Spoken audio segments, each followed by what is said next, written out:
Se ve. Sí, ya está, ahí está. Ahí se ve. Ahí lo ven grande ya. Sí, ahí se ve. Listo. Bueno, entonces vamos a hablar primero de fimosis, ¿no? ¿Ya la puedo pasar, profe? Sí, hágale.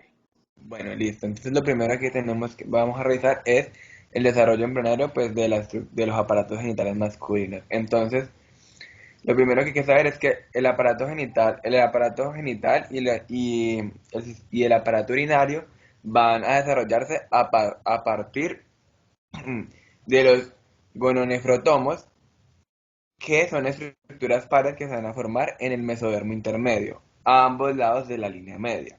Del gononefrotomo, solo los mesonefros van a intervenir en el desarrollo de las estructuras del sistema genital. El mesodermo recubierto por el epitelio celómico va a hacer una protrusión en la cavidad celómica del embrión, formando crestas urogenitales, que posteriormente se van a dividir en crestas gonadales medialmente y crestas urinarias de manera lateral. Durante el periodo porque bueno, otra cosa que hay que decir es que los genitales van a tener, ambos, tanto femenino como masculino, un desarrollo igual al inicio porque van a ser indiferenciados hasta la quinta o sexta semana. Entonces, mientras están indiferenciados, van a estar constituidos por células mesenquimáticas revestidas por un epitelio celómico. Estos esbozos de las futuras gónadas son bipotenciales y pues eso significa lo que les dije, ¿no? Que pueden ser tanto ovarios como testículos. Estas células germinales se van a originar en los tejidos extraembrionarios en el saco vitelino y van a migrar entre la quinta y la sexta semana hacia las crestas gonadales. Además, en el, en el, en el, en el mesonefro va a aparecer una estructura tubular que corre en sentido longitudinal en el eje mayor del gononefrotomo, y este se va a denominar el conducto mesonéfrico de Wolff, que va a ser una invaginación en el epitelio celómico sobre el borde lateral de cada cresta gonadal, y esto va a dar origen al conducto mesonéfrico de Müller, que queda incluido en el mesodermo mesonéfrico. Estos conductos van a constituir los esbozos de los genitales internos. Y los genitales externos se van a originar a partir de los derivados de la cloaca y de la membrana cloacal. El tabique urorectal divide la cloaca en dos compartimientos: el seno urogenital ventralmente y el recto dorsalmente. La membrana cloacal queda entonces dividida en membrana urogenital por delante y membrana anal por detrás.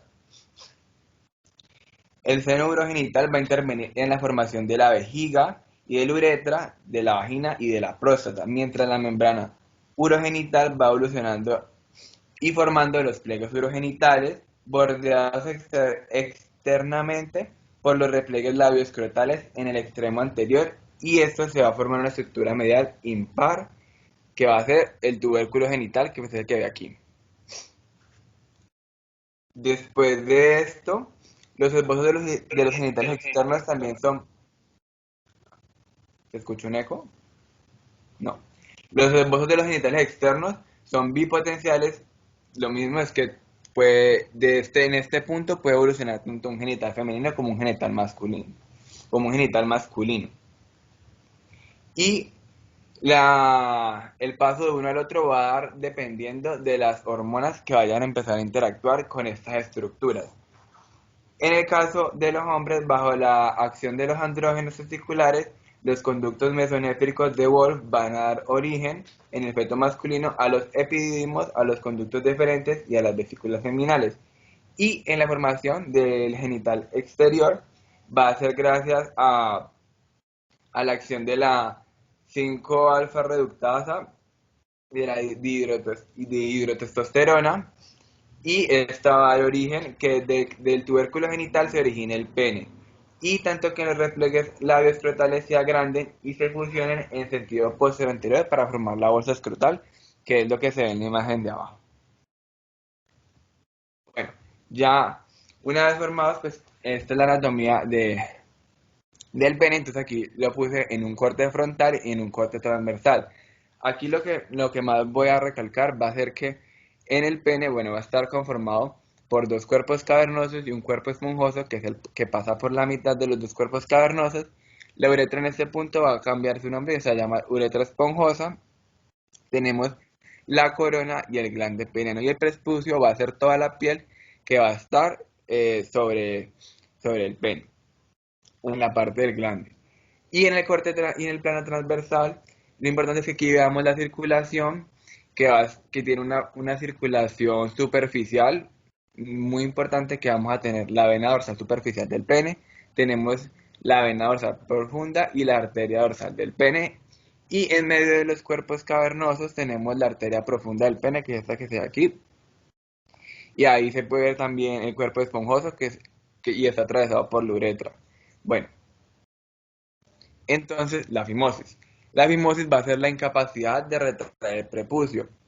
Y la fimosis se divide en dos: la fimosis fisiológica y la fimosis patológica. Entonces, lo importante de la fimosis fisiológica va a ser de que es normal de que cuando nazca el niño no se dé esta separación. Se observa en casi todos los varones recién nacidos y se debe al desarrollo normal de herencias congénitas entre el prepucio y el glande.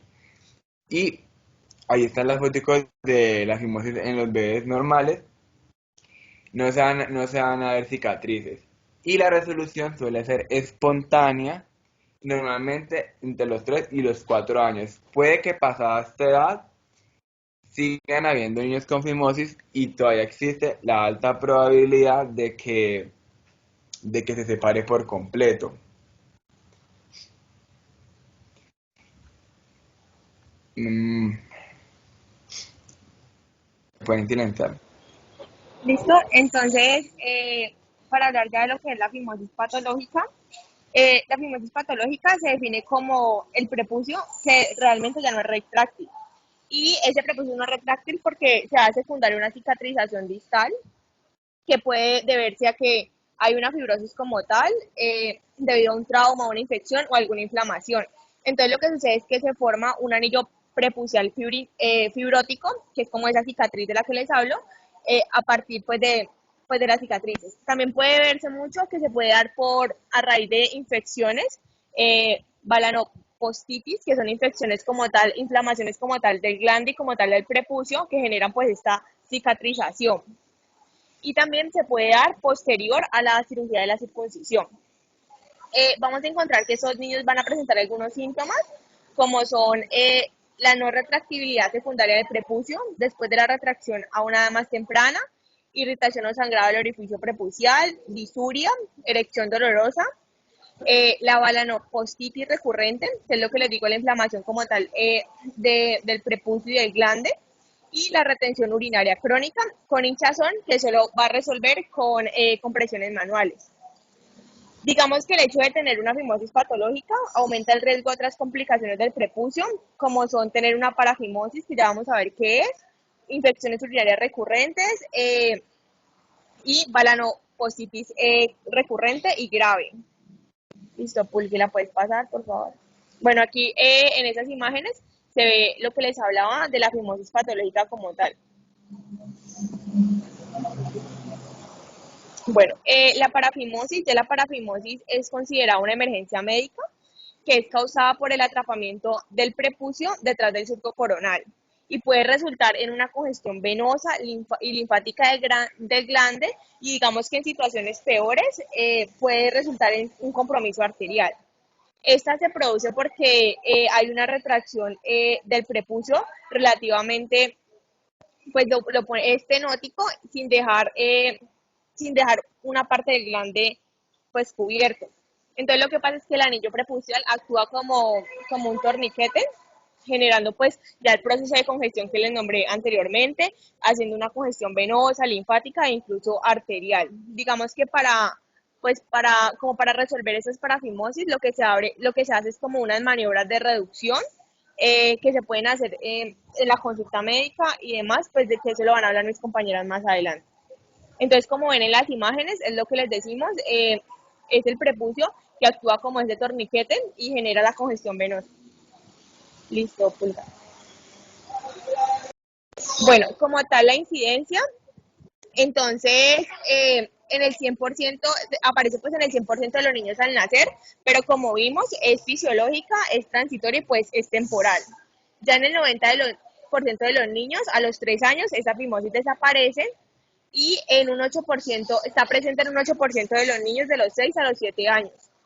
Y ya persiste en un 1% de los niños después de los 8 años. Menos del 5% de los recién nacidos tienen un prepucio totalmente extraíble. Hasta los 6 meses el prepucio no puede ser retraído en un 80% de los niños. El 10% de los niños, en el 10% de los niños persiste la fimosis a los 3 años de edad y a los 17 años de edad el 99% ya puede retraer normalmente el prepucio. Listo.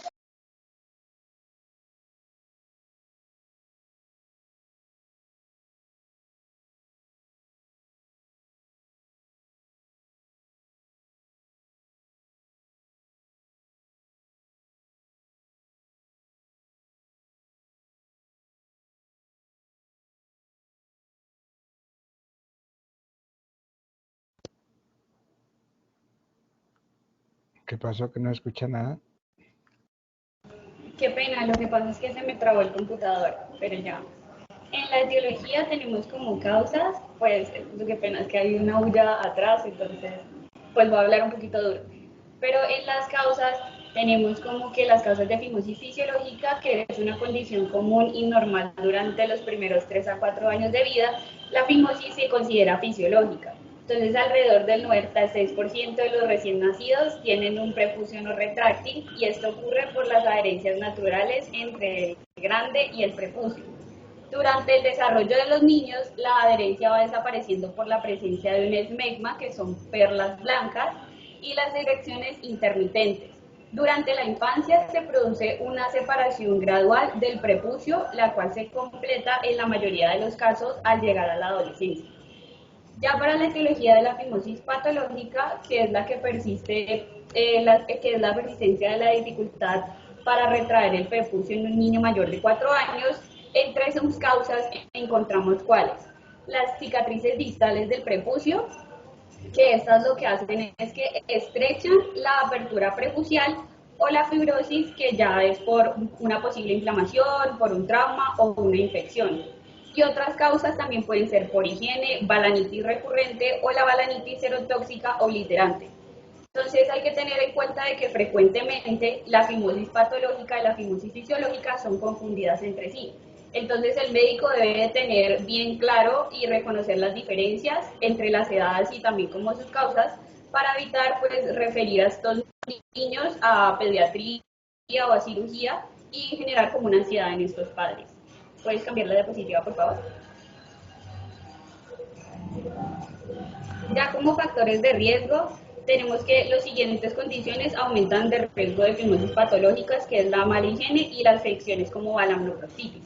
Y las condiciones o estados que aumentan el riesgo de infección incluyen la diabetes mellitus, cuando tenemos un nivel elevado de glucosa, la balanitis serotóxica obliterante y la circuncisión incompleta, que puede provocar cicatrices, y esto que impide pues el bajar el prepucio, y esto es lo que causa el riesgo. Puedes pasar la diapositiva, por favor.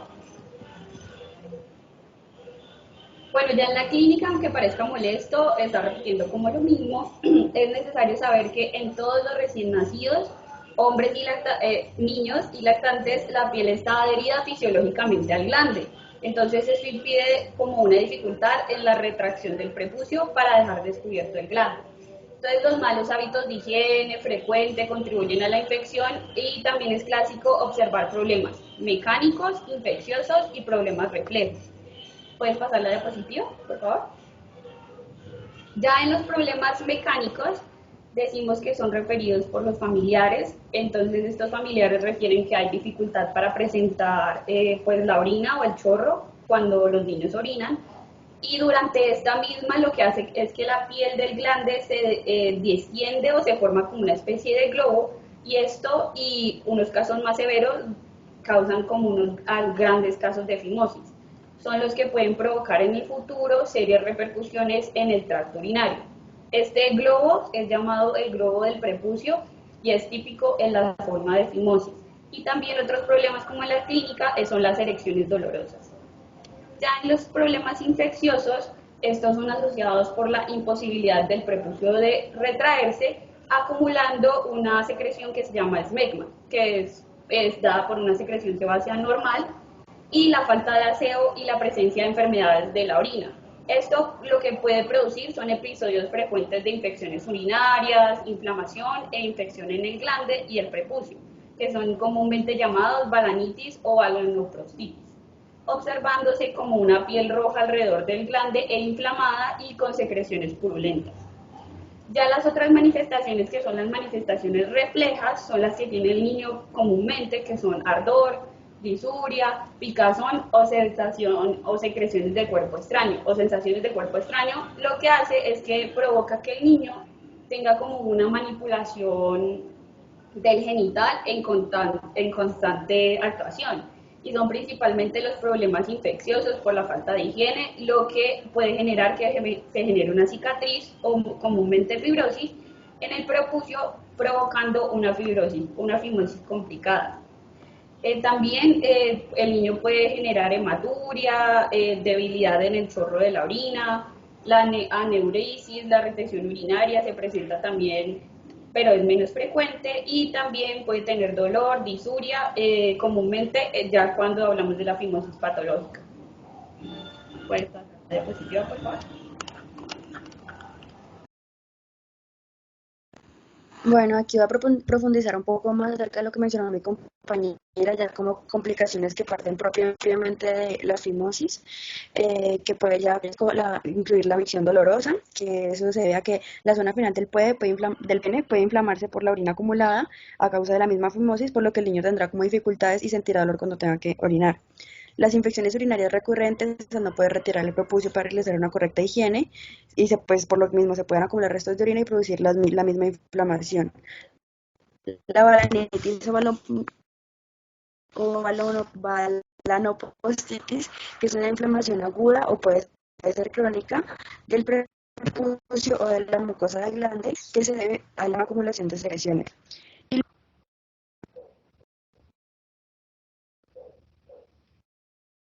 ¿La puedes cambiar, por favor?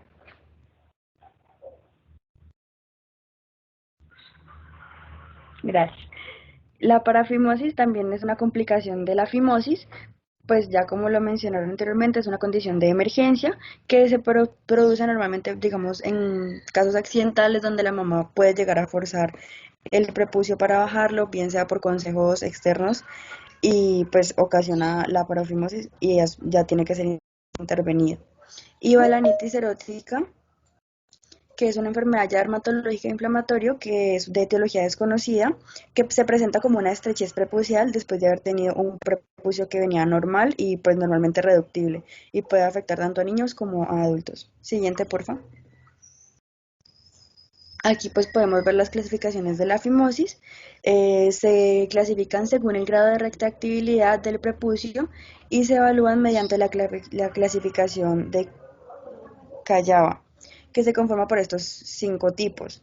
El tipo 1, que es la puntiforme sin retracción posible. La tipo 2, que es la puntiforme, donde solo vamos a observar una exposición del meato uretral. La tipo 3, que es la exposición de la mitad del glande. La 4, que es la exposición del glande por encima del surco coronario. Y la tipo 5, que es la fácil exposición del glande. Siguiente, por favor. Para lograr el diagnóstico de la fimosis, pues básicamente va a ser un diagnóstico clínico durante el examen físico, que se puede dar cuando el prepucio pues no es retráctil o es retráctil hasta una parte del pene. Además puede mostrar un anillo constrictor al hacerlo retroceder sobre el glande del pene. Esto demuestra que hay una desproporción entre el ancho del prepucio y el diámetro del glande. Además, también se pueden encontrar las adherencias que ya mencionaron entre la superficie interna del prepucio y el epitelio del glande. Cuando observamos clínicamente la paramifimosis, se observa ya el prepucio retraído y un anillo constrictor localizado a la altura pues, del cuello del pene, lo que impide también su recolocación sobre el glande. Siguiente, por favor.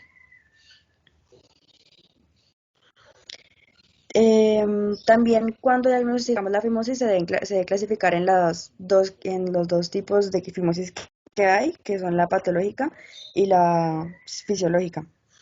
Pues la fisiológica, como ya lo mencionaron, se da en el recién nacido, donde se observa un orificio prepucial flexible, que normalmente no tiene signos de cicatrización. Y la patológica ya se observa una fimosis con un anillo cicatrizado con fibrosis y puede ser secundaria, digamos, a infecciones o inflamación. Siguiente. Para el tratamiento, la tendencia de la fibrosis fisiológica es que esta se va a resolver espontáneamente con el paso del tiempo en el 89% de los casos. Se resuelve antes de los primeros 3 años de vida. Si esto persiste, se puede optar por iniciar una terapia un poco conservadora para la fibrosis fisiológica, en la cual se administra un corticoide tópico 2 veces al día durante 20 o 30 días. Es un tratamiento pues beneficioso porque carece de efectos secundarios. Si ese tratamiento no funciona, pues ya debemos de remitir directamente al cirujano pediatra, y si la cirugía está indicada para el paciente, esta cirugía se debe realizar a partir de los 3 a 4 años de edad, pues es más conveniente debido al impacto psicológico y un posoperatorio más favorable. Siguiente. Entonces, pues estos son los tipos de tratamiento. En primer lugar está la circuncisión, punto en el cual se corta toda la parte de la piel del prepucio, ahí como se muestra en la imagen el procedimiento, y así pues para dejar el glande descubierto. La recuperación pues puede incluir dolor, inflamación, pero normalmente en 10 días la herida ya ha cicatrizado y está pues bien. Siguiente, pues no voy a entrar en detalles porque no. Siguiente, por favor. También existen otras dos técnicas para dentro de la fibrosis, que son la técnica de YB, que es uno que permite, en vez de retirar el prepucio, ampliar la apertura del orificio para poder facilitar la retracción. Y pues es una técnica que hay que destacar, que deja una cicatriz mucho más evidente. Y la segunda técnica es la de Santi, que se trata de ampliar transversalmente la cara dorsal del prepucio, pues que es como la parte que es menos visible, y es un método propuesto para tratar la fimosis tipo 1 a la 4. Según esta técnica, según la propuesta de esta técnica, por los cortes transversales, pues va a evitar que las cicatrices pues sean como más antiestéticas, como la técnica lleve, y pues que haya menos cambio estético como en la circuncisión. Siguiente.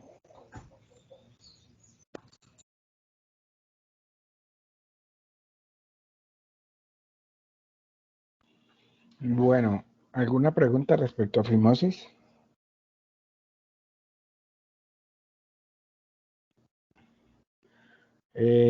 Bueno, hay que aclarar un par de cositas. La fimosis fisiológica, como sus compañeros le decían, está alrededor en los primeros años de vida, máximo hasta los 3 años, pero en la fimosis fisiológica o en un paciente de esa edad, de 1 a 3 o en los primeros 3 años de vida, puede no tener una fimosis fisiológica, puede tener una fimosis patológica que pueda requerir cirugía previa a esa edad.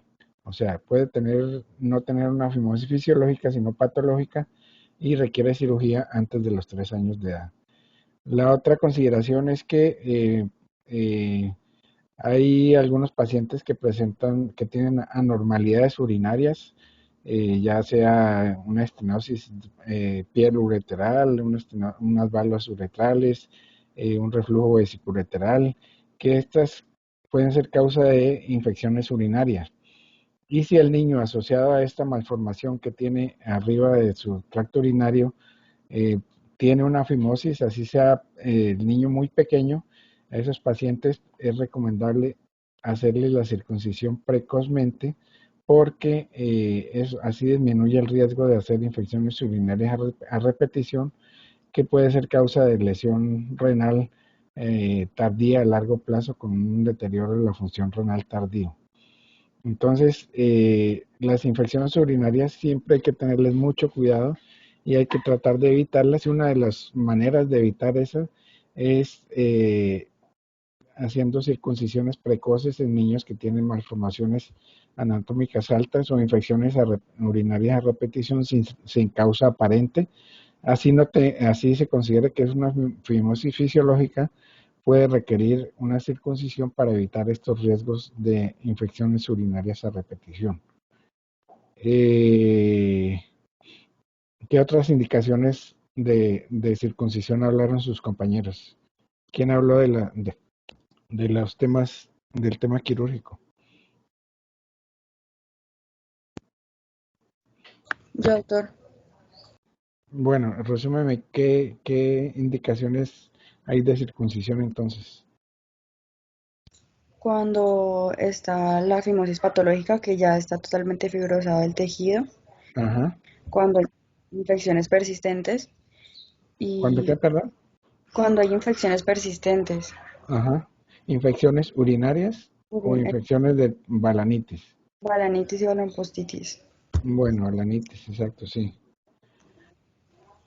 Eh, ¿Qué más? Cuando hay balanitis erótica obliterante Ajá. y La parafimosis también, ¿no, doctor? La parafimosis también es una indicación de circuncisión.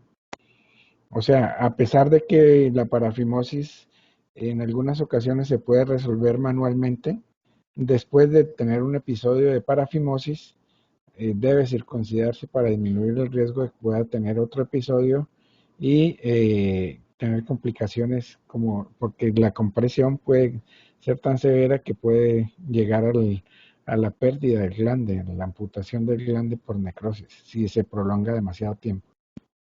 Entonces, para evitar que se repita, porque por cada episodio de parafimosis que se presente, el siguiente puede ser más severo por la cicatrización que ha tenido ese anillo estenótico del prepucio. Bueno, ¿alguna otra indicación? ¿Quién quiere hablar más? Hay otras indicaciones muy claras.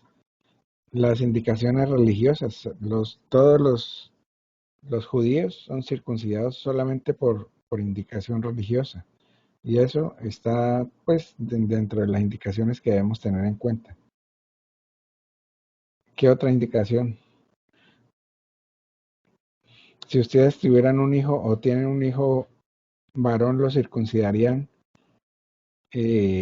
como hacen en algunos otros países que de entrada se circuncidan los niños de recién nacidos.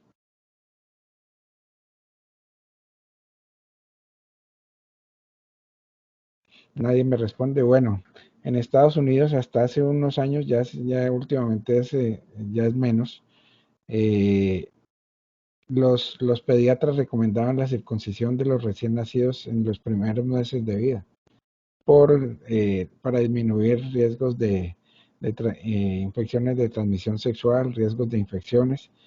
Y hubo un tiempo, hace unos 10, 15 años, que el 90% de los niños recién nacidos en Estados Unidos eran circuncidados. Eso también es como digamos, algo cultural que se formó en aquella época. En este momento es menos, pero todavía persiste. eh, en Estados Unidos es el país donde más circuncisiones se hacen. Bueno, ¿algún otro comentario? Si no, pasamos al otro tema. Bueno, si no hay más. Doctor, tenía una duda con respecto al tratamiento que se daba con los esteroides. Ah, ¿Sí ya, se buena usa? pregunta. Sí, sí se usa. Sí se usa. El efecto es, digamos que entre un 30 a 50% puede ser efectivo. Eh, Pero los esteroides sí, tu compañera hablaba de que no tiene efectos secundarios. Realmente, como todo esteroide, sí tiene efectos secundarios. Primero tiene que ser un esteroide de baja penetración, como es la hidrocortisona o la budesonida. No puede ser más allá de la betametasona que a veces les mandan a los niños. Segundo, como buen esteroide, puede disminuir las defensas que puede tener el prepucio y puede aumentar los riesgos de infección prepucial como las balanitis. Entonces no es tan inocuo los esteroides usados de esa manera. Lo que se recomienda es el uso máximo de un mes. Si al mes no ha tenido respuesta adecuada, debe ya valorarse la posibilidad de circuncisión. Y si tiene algún problema en el transcurso del mes, infecciones o algún episodio extraño por el uso del esteroide, debe suspenderse inmediatamente.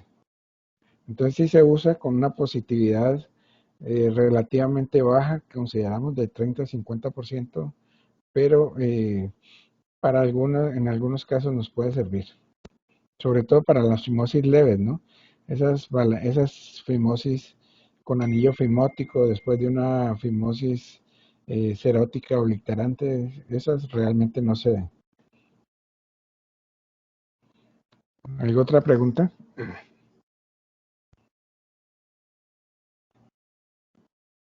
Bueno, entonces continuamos con el siguiente tema. Bueno, entonces vamos a hablar de la hernia umbilical. Entonces, la hernia umbilical pues es considerada una protrusión o una protuberancia o proyección de la parte de un órgano, sea intestino grueso, delgado, acompañado de epiplón, grasa o líquido peritoneal. Es a través de la pared abdominal por el ombligo, especialmente por el anillo umbilical, porque ese anillo umbilical es anormalmente grande o débil. Entonces, esa es como tal la definición. Estas suelen ser indoloras, que es algo importante, perdón, pulga de volver.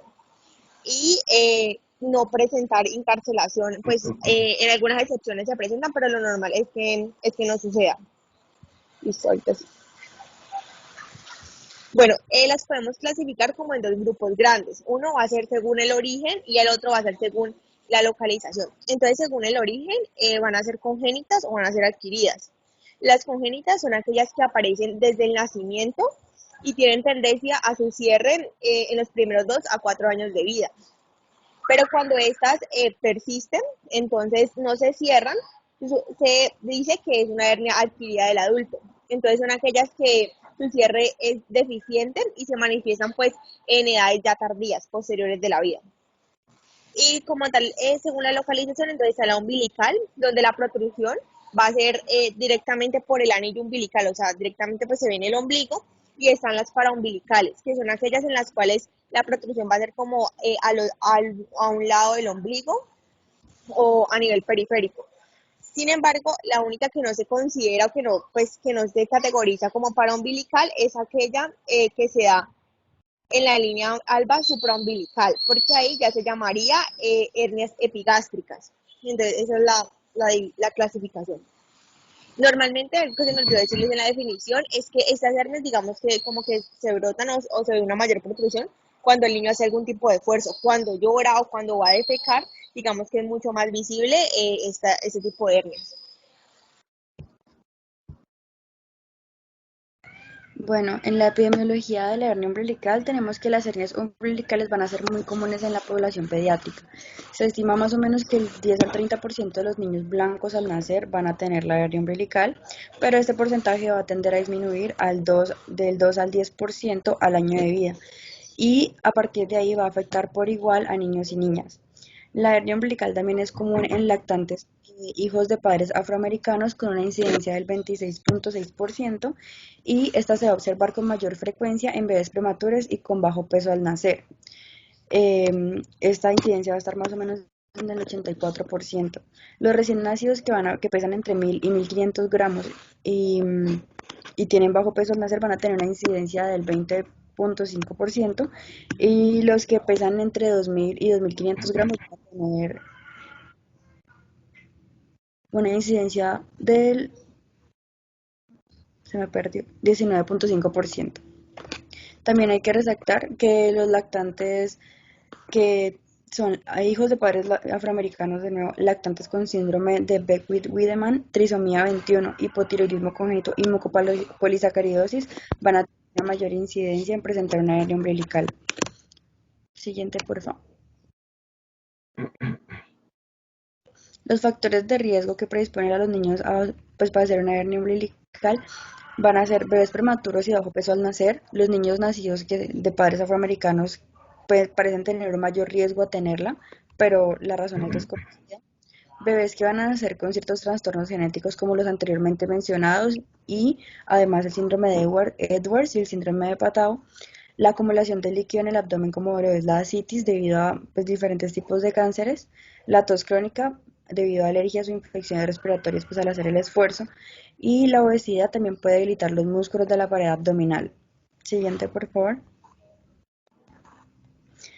Bueno, la hernia umbilical en los niños es el resultado, pues, básicamente del cierre incompleto de la fascia del anillo umbilical. Esto se da a través del cual puede sobresalir el contenido abdominal después de la separación del cordón umbilical. Por lo general, ese anillo se debería cerrar espontáneamente a través del crecimiento de los músculos rectos y la fusión de las capas faciales. Pero un fallo en el retraso, o un fallo o un retraso en este proceso puede conducir a la formación de la hernia umbilical.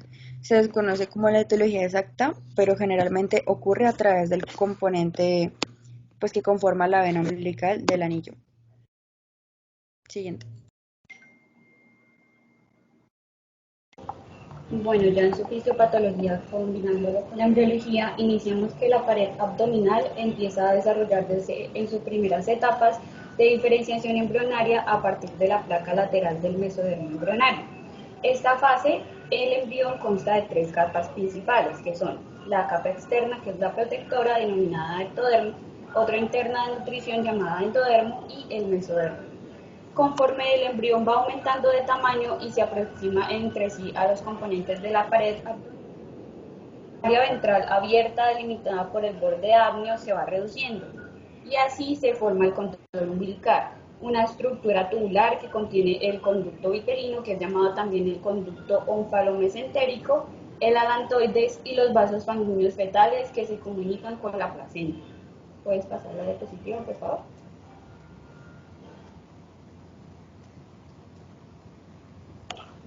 Listo. Al finalizar el tercer mes de gestación, las paredes corporales se han cerrado salvo por un anillo umbilical.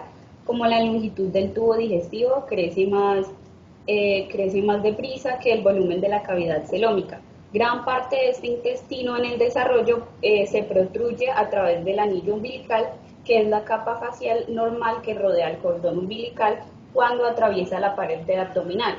Esta representa la unión de los pliegues superiores inferior y lateral de la pared corporal, hasta situarse dentro del cordón umbilical. Según la cavidad celómica, aumenta de tamaño hasta acomodar el intestino y este último retorna otra vez a la cavidad peritoneal en desarrollo, de suerte que solo el conducto onfalomesentérico, el alantoides y los vasos sanguíneos fetales atraviesen el anillo umbilical decreciente. Al nacer, la sangre deja de circular por los vasos umbilicales y el cordón onfalomesentérico se reduce a un cordón fibroso que ya no se comunica con el intestino. ¿Puedes pasar la diapositiva, por favor?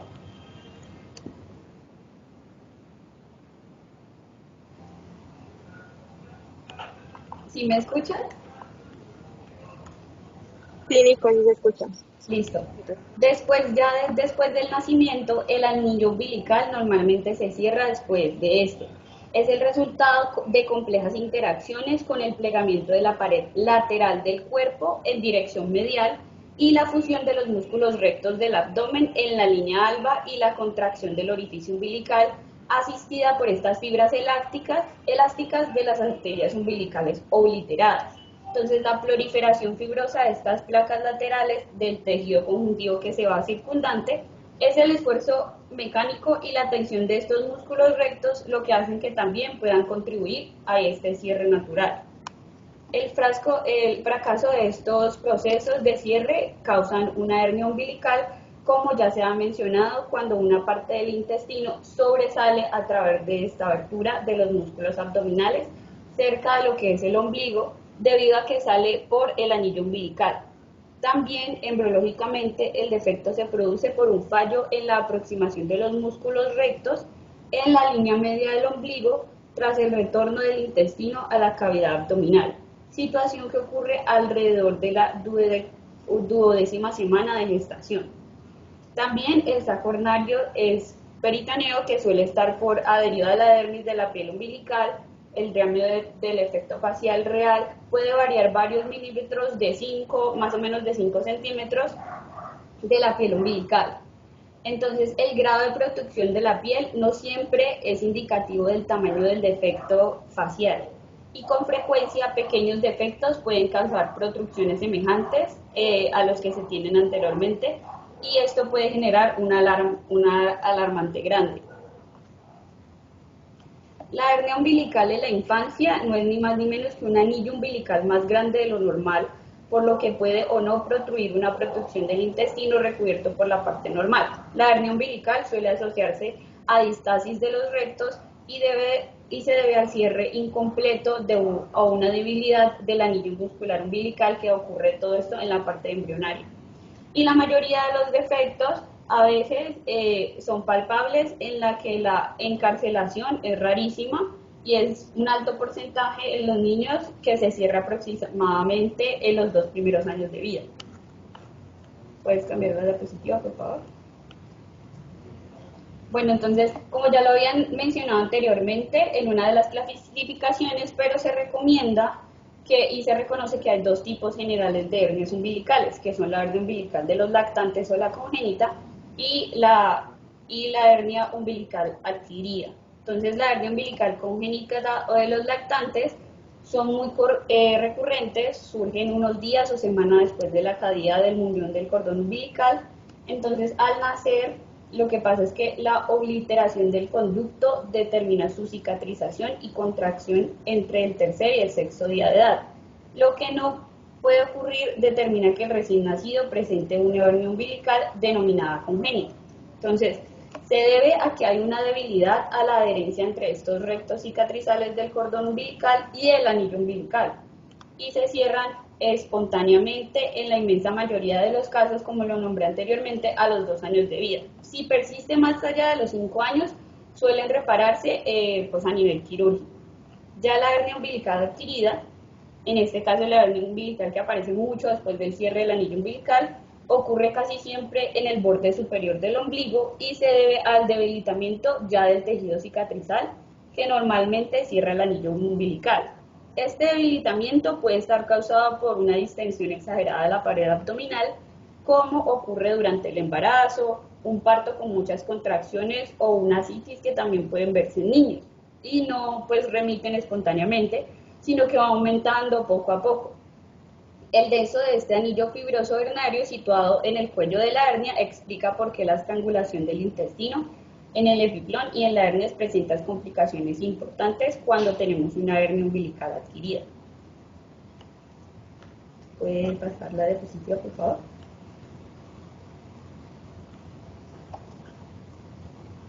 ¿Ya me cambió?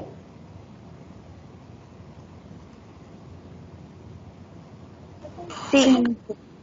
Bueno, entonces pues sigue la clínica. Entonces, en la clínica del examen físico, los signos y síntomas que debemos de tener en cuenta en una hernia umbilical de niños puede ser que en la clínica el signo principal es la protrucción indolora en el ombligo cuando el niño llora o hace esfuerzos, y al tranquilizarse suele aparecer un exceso de piel umbilical aproximadamente de 1 a 5 centímetros de tamaño.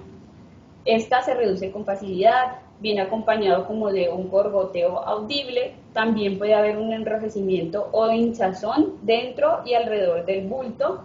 Ocasionalmente, cuando el defecto es muy pequeñito, puede ser causa de alguna debilidad o abdominal y puede causar cierta como algia abdominal, algunas veces localizadas mediante la palpación, cuando se le hace la palpación al niño hacia alrededor de donde siente la protrucción. En más del 80% de los casos, las hernias umbilicales se cierran espontáneamente, como lo dije anteriormente. Por ello es importante proporcionar esta información adecuada pues a los padres, que tienen que tener en cuenta de que este puede cerrarse espontáneamente dentro de los primeros 2 años de vida y que la piel es fina, azulada, no se rompe y demás. En los niños que se presenta la hernia umbilical congénita, el saco hernario se hace aparente entre la carencia de tejido celular subcutáneo y no hay dificultad para que tanto la madre como el cirujano hagan el diagnóstico. También se debe tener en cuenta que cuando los orificios son pequeños, como lo dije anteriormente, puede existir un cierto malestar, pero normalmente el niño no debe de sentir alguna algia o algún dolor por la protrucción del intestino a través del anillo. Listo. ¿Puedes cambiar la diapositiva?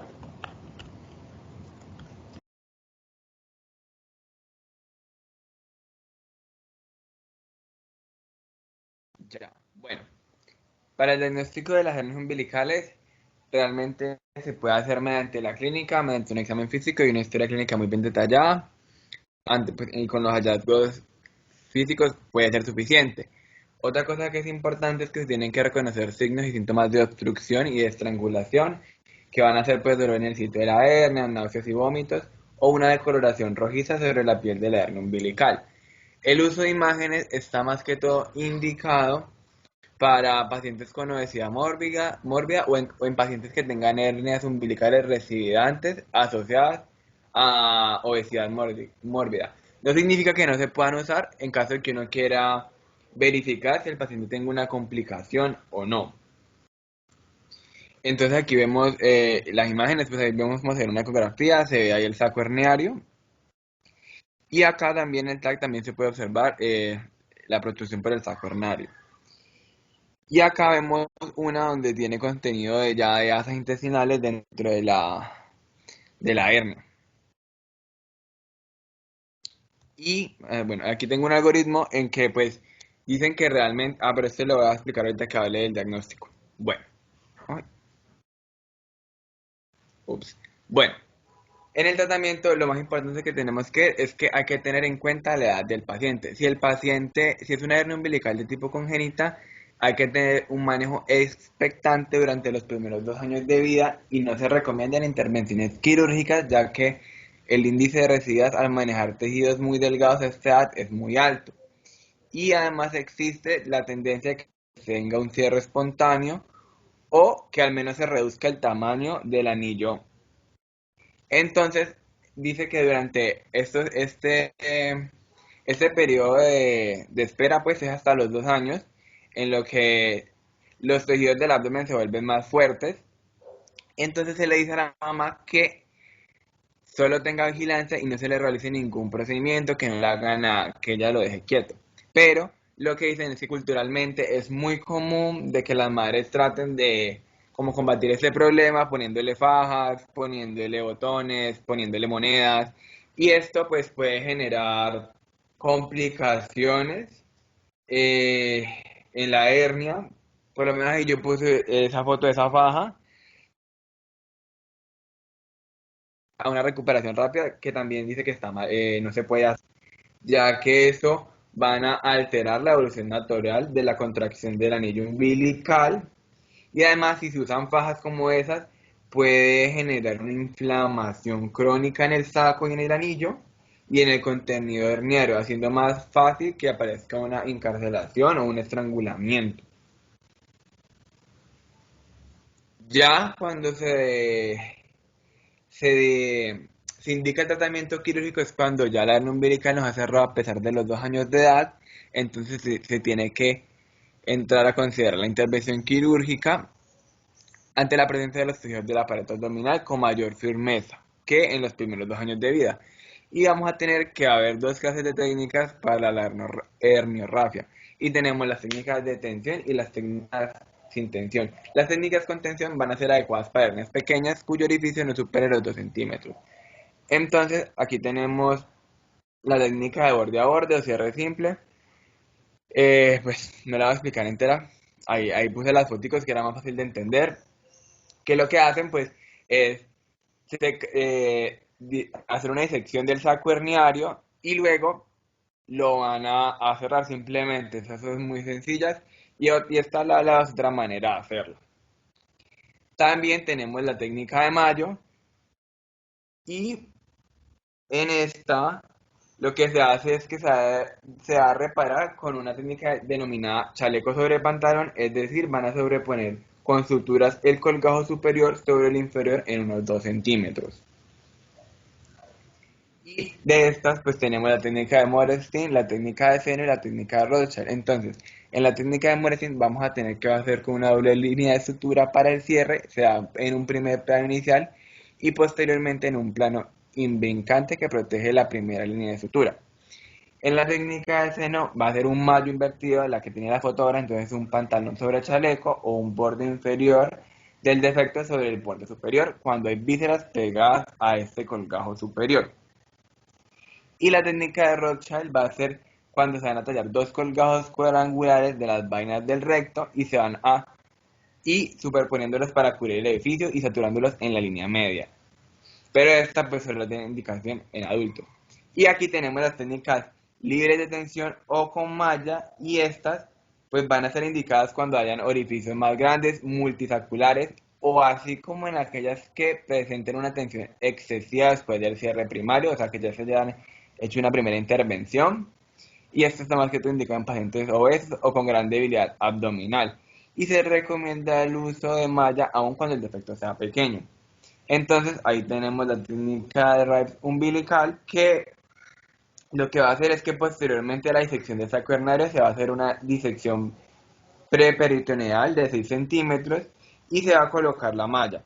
Y se debe colocar con la técnica del paracaídas, donde se dan los puntos en la aponeurosis, regresando el punto en U en cada uno de los cuadrantes. Aquí está la foto. Y al tener los 4 puntos cardinales se va a estirar y se va a introducir la malla anudando en cada uno de los puntos, y al mismo tiempo se va a verificar que la malla entre cada punto quede totalmente expandida. Acá tenemos la técnica Mesh Plug, y aquí lo que hace es que se va a poner un tapón y va a tener la ventaja de que todo el cono, como el PUC, quedará dentro del espacio preperitoneal y su base es ancha, y al expandirse un poco va a quedar anclada a la fascia transversa, lo cual va a evitar la expulsión de la malla. Bueno, acá arriba tenemos la técnica en H o la técnica de Seltran. Aquí lo que se va a hacer es que el saco hernario y el espacio preperitoneal se va a disecar de igual forma que por una técnica de Rivers, y se van a realizar cortes en la misma forma para formar un dispositivo, donde la banda central deberá tener un ancho igual o más grande que el diámetro transversal del defecto herniario. Y lo que van a hacer es que van a unir las dos bandas y lo van a unir con 1 centímetro de ancho. Y después de eso se va a introducir las bandas centrales en el espacio preperitoneal por el defecto herniario y se van a extender fijándolas con puntos en U. Acá abajo tenemos, aquí es el defecto, esta es la técnica del tapón de malla, que va a estar indicada para sacos herniarios de 1.5 centímetros o menores, en el que el espacio de disección peritoneal sea de baja visión directa difícil. Entonces lo que se va a hacer es que se va a enrollar y se le aplica a una estructura circunferencial de material no absorbible en la parte central para darle al cigarrillo una especie de forma de reloj de arena para que tenga una base amplia que se fija a los bordes del anillo. Y esta acá es la técnica PHS o UHS, que lo que hacen es que después de hacer la disección del saco y el espacio preperitoneal, esta disección va a ser igual a la técnica de Rivers, sino que después van a tomar el dispositivo y se secciona el flap externo, dejándolo solo una ceja de 1 centímetro para poder fijarla a los bordes del defecto. Y esto se va a introducir en el espacio preperitoneal, que se va a cortar para reducir su diámetro. Y si fuera necesario, posteriormente se va a expandir con el dedo en caso de una dificultad de expandirlo por el defecto. Y ya, bueno, les voy a explicar el algoritmo. Entonces, aquí lo que nos quieren decir es que, bueno, lo primero que hay que hacer es el diagnóstico, ¿no? Entonces, empezando por acá arriba, entonces tenemos el diagnóstico claro de una hernia umbilical. Entonces tenemos que ver 2 cosas. ¿Es una hernia umbilical sintomática o no sintomática? Si no es sintomática, pues se va a dar un manejo expectante según el caso. Y en caso de que esta hernia pues se vuelva sintomática o se decida, pues se hace una cirugía. Cuando es una hernia umbilical sintomática, siempre se va directamente a cirugía, la mayoría de las veces. Cuando tenemos y acá está la otra parte del algoritmo, que nos dice que cuando encontramos una tumefacción umbilical sin síntomas agudos, hacemos una historia clínica, un examen físico y no tenemos claro un diagnóstico de hernia umbilical, entramos a descartar diagnósticos diferenciales de otras patologías asociadas, otra clase de hernias. Aquí se recurren a estudios por imágenes como la ultrasonografía de pared abdominal, que nos puede descartar si es una hernia o no, y en caso de que pues nos la confirme, pues puede ser expectante, ya que no va a ser sintomático, no va a tener síntomas de preocupación. Y también pues muestran que se puede, abajo, que se puede hacer, que podemos estar observando otra clase de patologías, y para descartarlas, pues usamos la tomografía y esa nos puede mostrar que lo que estamos estudiando en el abdomen del paciente puede ser una hernia. Y entonces ahí se da el manejo expectante según el caso, o de una vez una cirugía, pues dependiendo de la sintomatología que esté presentando el paciente.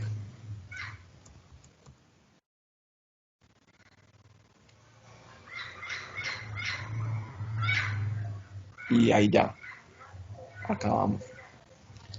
¿Alguna pregunta?